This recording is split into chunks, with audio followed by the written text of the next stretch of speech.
குறவஞ்சி இலக்கியத்துல கூட அழகா சொல்லுவாங்க, ஒடுங்க காண்பது யோகியர் உள்ளம் என்று சொல்லுவாங்க. எதிலும் பற்றில்லாமல் ஒடுங்கி தன்னுணர்வோடு இருக்கக்கூடியவர்கள் தான் யோகிகள்.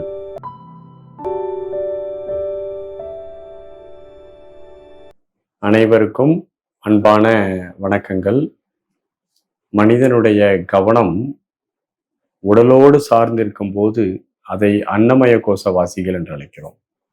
மனிதனுடைய கவனமானது மனதோடு சார்ந்திருக்கும் போது அதை மனோமய கோஷம் வாசிகள் என்று அழைக்கிறோம். மனிதனுடைய கவனம் பிராணனோடு கனெக்ட் ஆகி அதிகமான நேரம் பயணிக்கும் போது அவர்களை பிராணமய கோஷவாசிகள் என்று அழைக்கிறோம். இந்த உடலையும் மனதையும் பிராணனையும் சார்ந்திராமல் தன்னுடைய கவனம் தன்னுணர்வாக மட்டுமே இருக்கிறது, எதோடு கனெக்ட் ஆகலை அப்படின்னா அப்படிப்பட்ட மனிதர்களை தான் நாம் யோகிகள் என்று அழைக்கிறோம். அவர்கள் விஞ்ஞானமய கோஷவாசிகள். ஒவ்வொரு மனிதனும் தன்னுடைய பிறப்பு, சூழ்நிலை, பருவநிலை, மரபு, நண்பர்களினுடைய வட்டாரம், சுய சிந்தனை ஆகியவற்றின் காரணமாக உடலோடும் அல்லது மனதோடும் அல்லது பிராணனோடும் தொடர்புடையவனாக இருக்கின்றான்.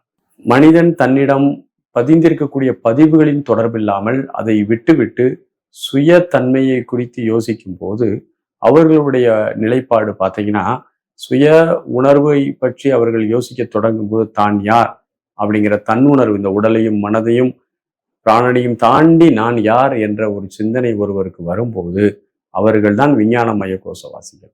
அவர்களுக்கு தன்னுணர்வு மட்டுமே மிகுதியாக இருக்கும். இந்த உலகியல் தொடர்புல இருந்து அந்த தியானத்துல இருக்கும்போது பல மணி நேரங்கள் அவர்கள் அதிலிருந்து விடுபடுகிறார்கள். குறவஞ்சி இலக்கியத்துல கூட அழகா சொல்லுவாங்க, ஒடுங்க காண்பது யோகியர் உள்ளம் என்று சொல்வார்கள்.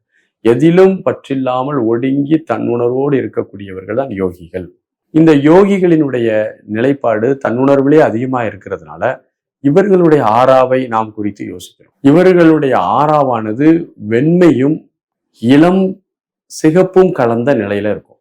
ஏன்னா இவர்கள் தூய்மையான வெண்மையும் இளம் சிவப்பும் நிறந்த களத்துல இருக்கிறதுனால, நம்ம இளம் சிவப்புங்கிறதும் கூட பிங்க்னு சொல்லக்கூடிய நிறம். அதனால அவங்களுக்கு ஒரு ஸ்டேபிளான மனநிலையில இருப்பாங்க.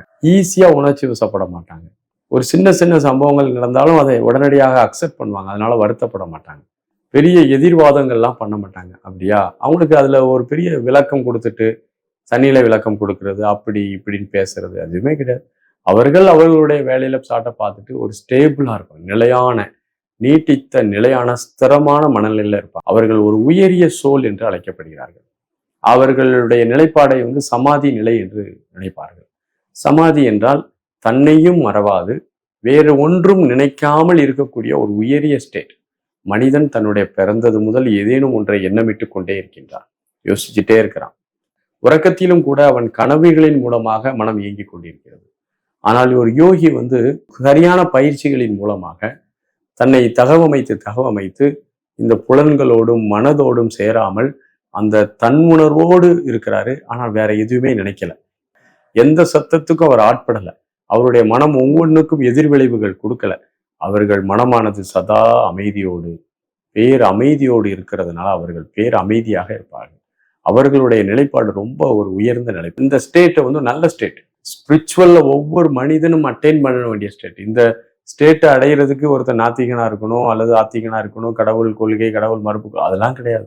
இங்க ஒரு புரிதல் இருக்கணும், ஒரு உளவியல் அணுகுமுறை தான். மனதையும் உடலையும் பயன்படுத்திட்டு இருக்கும் போது மனதையும் உடலையும் பயன்படுத்தாமல் ஒரு எல்லாவற்றையும் அறிந்தும் ஆனால் அந்த அறிந்த விஷயங்களால் எந்த தொந்தரவும் ஆகாத ஒரு உயரிய நிலையை ஒரு யோகி பெறும்போது அந்த ஒரு ஸ்திரத்தன்மை அடர்த்தியை பெறுகிறது. ஏன்னா அவனுடைய கவனமானது பருவுடலும் மனத உடலையும் தாண்டி இந்த பிரபஞ்ச உணர்வுல அதிகமான நேரத்துல பயணிக்கிறதுனால அவருடைய ஆறா மிக சிறந்த ஒரு ஆறா என்று அழைக்கப்படுகிறது. வாழ்த்துகள், நன்றி, வணக்கம்.